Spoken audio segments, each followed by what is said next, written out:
नमस्कार दोस्तों। बजट 2022 ये एक बहुत ही इंपॉर्टेंट साल है बजट के लिए, क्योंकि अगर आपको याद हो न्यू इंडिया 2022 सरकार ने एक जबरदस्त कैंपेन चलाई थी इस साल को लेकर।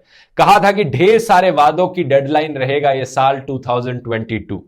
हर इंडियन को एक घर मिलेगा 2022 तक, हर घर तक पानी पहुंचेगा 2022 तक, हर गांव में 24/7 बिजली पहुंचेगी 2022 तक, फार्मर्स इनकम डबल हो जाएगी 2022 तक, यहां तक कि बुलेट ट्रेन भी एक हकीकत बन जाएगी 2022 तक, ऐसा कहा गया था। क्योंकि 2022 में न्यू इंडिया बनेगा। अब वो साल आ चुका है और बजट भी आ चुका है इस साल का। तो क्या है इस बजट में मिडिल क्लास के लिए, कितने सपने हकीकत बनेंगे, क्या इसमें अच्छी चीजें हैं, क्या बुरी चीजें हैं, आइए जानते हैं आज के इस वीडियो में। फाइनेंस मिनिस्ट्री के अनुसार इस साल का बजट फोकस करता है इंडिया के लिए अगले 25 साल का ब्लूप्रिंट बनाने पर।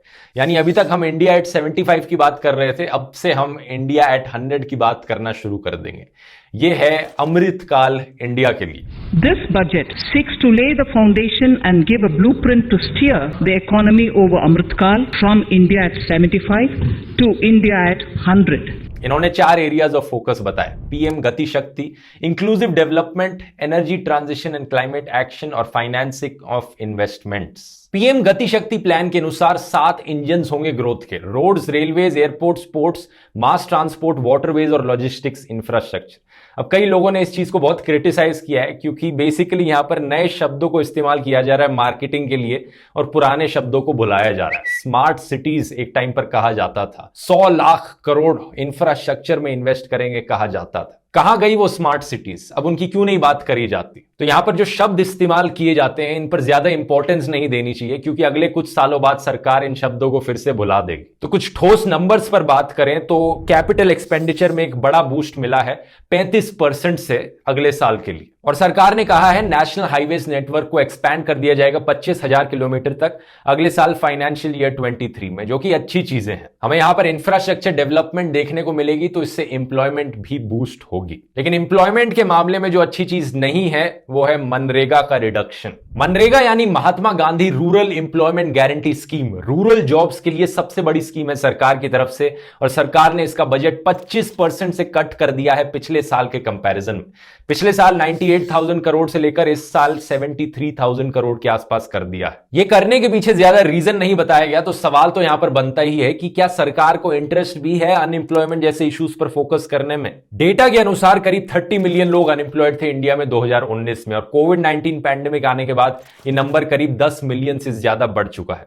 कुछ और एस्टिमेट्स के अनुसार 50 मिलियन से ज्यादा लोग अनएम्प्लॉयड है देश में आज के दिन। तो ये बेरोजगारी तो नंबर 1 प्रायोरिटी होनी चाहिए थी। इसके अलावा सरकार ने फूड सब्सिडीज का बजट भी 27% से कट कर दिया है। 2.99 लाख करोड़ से लेकर 2.07 लाख करोड़ तक कर दिया गया है, और सेम विद फर्टिलाइजर सब्सिडी और पेट्रोलियम सब्सिडी। अगर इतनी जगह बजट कट किया गया है तो बढ़ाया कहां पर गया है बजट? एक अच्छी चीज, एजुकेशन पे स्पेंडिंग थोड़ी बढ़ा दी गई है। इस साल 1.04 लाख करोड़ रुपए स्पेंड किए जाएंगे पिछले साल के 93,000 करोड़ के कंपैरिजन में। मेरी राय में ये एक छोटा सा इंक्रीज मैं इसे कहूंगा, अच्छा है लेकिन छोटा इंक्रीज है, क्योंकि अगर आपको याद हो जो न्यू एजुकेशन पॉलिसी सरकार ने इंट्रोड्यूस करी थी 2020 में, जिसकी मैंने बहुत तारीफ भी करी थी, उसमें सरकार ने कहा था कि उनका एम है 6% ऑफ जीडीपी तक ले जाना एजुकेशन बजट को, और ये नंबर थोड़ा सा ज्यादा बढ़ा हुआ है, लेकिन 6% के अभी भी बहुत बहुत दूर है। ये 3% के अराउंड है अभी भी। एजुकेशन की फील्ड में और बात करें तो सरकार ने एक डिजिटल यूनिवर्सिटी एस्टैब्लिश करने का भी प्रपोज किया है, और 1 क्लास 1 टीवी चैनल की स्कीम को भी एक्सपैंड करने को कहा है। ये 12 से लेकर 200 टीवी चैनल्स तक एक्सपैंड करी जाएगी, ताकि सप्लीमेंट्री एजुकेशन दी जा सके हर रीजनल लैंग्वेज में देश के, ताकि जो भी लॉस हुआ है हमारे फॉर्मल एजुकेशन में कोविड की वजह से उसे मेकअप किया जा सके। हेल्थ सेक्टर की बात करें तो सरकार ने हेल्थ मिनिस्ट्री के बजट में एक बहुत छोटा सा इंक्रीज किया है। 86,000 करोड़ से लेकर 86,200 करोड़ कर दिया गया है, लेकिन जो पैसा मेडिकल और पब्लिक हेल्थ में स्पेंड किया जा रहा था उसमें एक बहुत बड़ा 45% का बजट कट देखने को मिला है। 74,000 करोड़ रुपए से लेकर अप्रोक्सीमेटली 41,000 करोड़ तक कट कर दिया गया है। इसके पीछे सरकार ने रीजनिंग दी है कि कोविड वैक्सीनेशन में अब इतना पैसा स्पेंड करने की जरूरत नहीं पड़ेगी। लेकिन एक बहुत अच्छी चीज यह है इस बजट में कि सरकार ने मेंटल हेल्थ पर एक नया फोकस डाला है। National tele mental health programme को सेटअप किया गया है, जिसके अंडर 23 से ज्यादा tele mental health centres of excellence finance set up किए जाएंगे लोगों की मदद करने के लिए। और आप जानते ही हैं ये एक ऐसा इशू है जिस पर बहुत कम फोकस किया जाता है हमारी इंडियन सोसाइटी में। और पैंडेमिक के दौरान लोगों की मेंटल हेल्थ पर एक बहुत बुरा असर पड़ा है घर के अंदर लॉकडाउन रहकर। WHO के अनुसार हर 4 में से एक परिवार के अंदर कोई ना कोई ऐसा सदस्य होता है जिसको कोई ना कोई मेंटल हेल्थ डिसऑर्डर हो। और ऐसे केसेस में परिवार से, दोस्तों से बहुत कम सपोर्ट मिलता है। तो सरकार यहां पर ये करके एक बहुत अच्छा कदम उठा रही है। आगे बात करें तो डिफेंस बजट को करीब 10% से बढ़ा दिया गया है, 4.78 लाख करोड़ से लेकर 5.25 लाख करोड़ तक। और स्पोर्ट्स बजट में भी एक बड़ा इंक्रीज दिखा है, 300 करोड़ का इंक्रीज इस साल अब बजट कर दिया गया है 3000 करोड़ रुपए। एक बड़ी अच्छी खबर है। इसके पीछे रीजन बताया जाता है जो हमारे स्पोर्ट्स पर्संस ने बड़ी अच्छी परफॉर्मेंस करी थी टोक्यो ओलंपिक्स में, शायद उसकी वजह से सरकार इन्फ्लुएंस्ड हुई हो स्पोर्ट्स पर और पैसा खर्च करने के लिए। और अब आते हैं इस बजट के सबसे इंपॉर्टेंट हिस्से पर, मिडिल क्लास। एक आम आदमी को क्या मिला इस बजट में? एक आम आदमी को वही मिला दोस्तों जो पिछले कई बजटों से मिलता हुआ आ रहा है, एक बहुत बड़ा कुछ भी नहीं।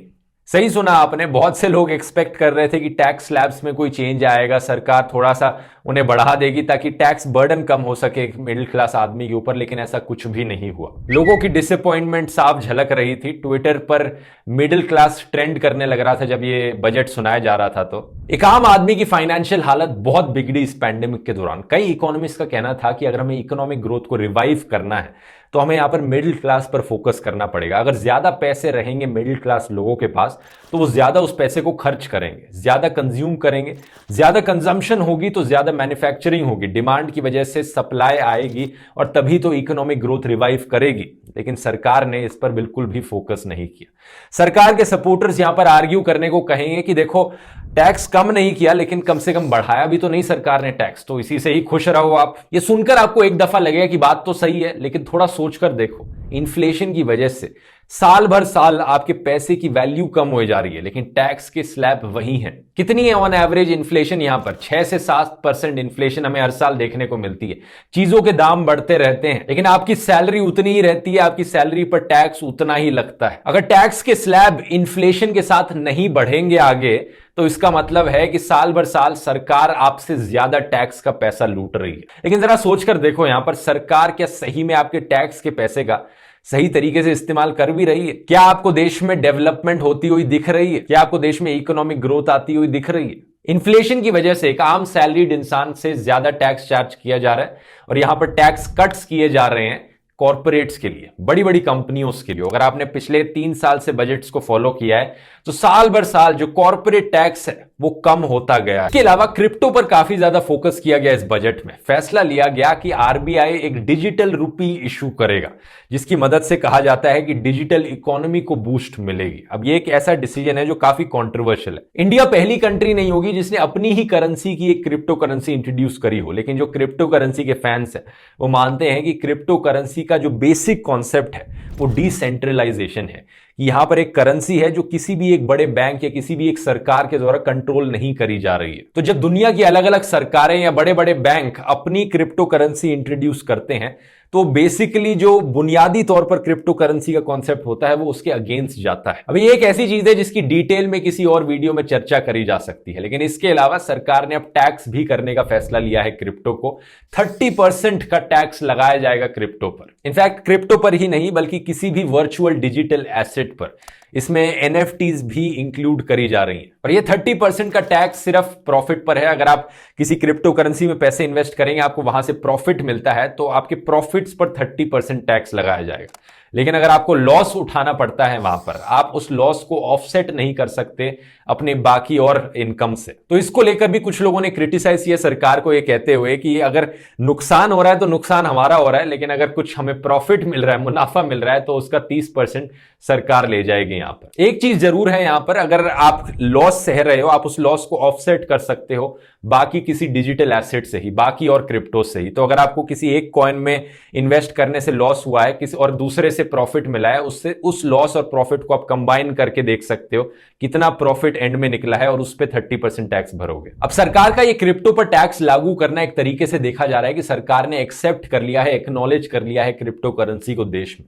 हालांकि इसे लीगल नहीं कहा है अब तक, लेकिन इसे देखा जा रहा है कि ये फर्स्ट स्टेप है लीगलाइज करने की। लेकिन फिर भी सरकार ने अगर लिटरली नहीं कहा है कि क्रिप्टो करेंसी लीगल है और फिर भी सरकार उस पर टैक्स चार्ज कर रही है, तो ये एक बड़ी अजीब सी चीज हो जाती है कि सरकार किसी चीज को लीगल एक्नॉलेज नहीं करती लेकिन फिर भी सरकार उससे टैक्स का पैसा जरूर लेगी। इसके अलावा कुछ और चीजें जो मुझे बड़ी इंटरेस्टिंग लगी, ई पासपोर्ट्स, यानी वो पासपोर्ट्स जिनके अंदर चिप एम्बेड किया जाता है। ये एक ऐसी टेक्नोलॉजी है जो काफी डेवलप्ड कंट्रीज के पासपोर्ट्स में ऑलरेडी यूज की जाने लग रही है। अब इंडिया में भी इंट्रोड्यूस करी जाएगी 2022-23 से सरकार ने कहा है। फिर 5G स्पेक्ट्रम की ऑक्शन कराई जाएगी 2022-23 में, तो 4G के बाद अब 5G भी आने वाला है। और एक और बड़ा इंटरेस्टिंग और बड़ा बोल्ड प्रॉमिस किया है यहां पर, ऑप्टिकल इंटरनेट फाइबर सारे इंडियन गांव में 2025 तक हमें देखने को मिलेंगे। अब वादे यहां पर बहुत अच्छे लगते हैं सुनने में हर साल बजट में, लेकिन बात इसी पर आकर अटक जाती है कि एक्चुअली में कितना इन्हें इंप्लीमेंट किया जाता है। जैसा मैंने आपको वीडियो के शुरू में बताया था, 2022 को लेकर इतनी सारी प्रोमिसेस करी गई थी कि अनबिलीवेबल था। उनमें से कितनी एक्चुअली में इंप्लीमेंट हो पाई है सरकार के द्वारा, कितनी ऐसी स्कीम्स हैं जिनकी बात बिल्कुल ही करनी बंद कर दी है सरकार ने। ये एक बहुत सोचने वाली बात है। यहां पर आपकी क्या राय है इस बजट के बारे में, नीचे कमेंट्स में लिखकर बताइए और उम्मीद करता हूं ये वीडियो आपको इंफॉर्मेटिव लगा होगा। बहुत बहुत धन्यवाद।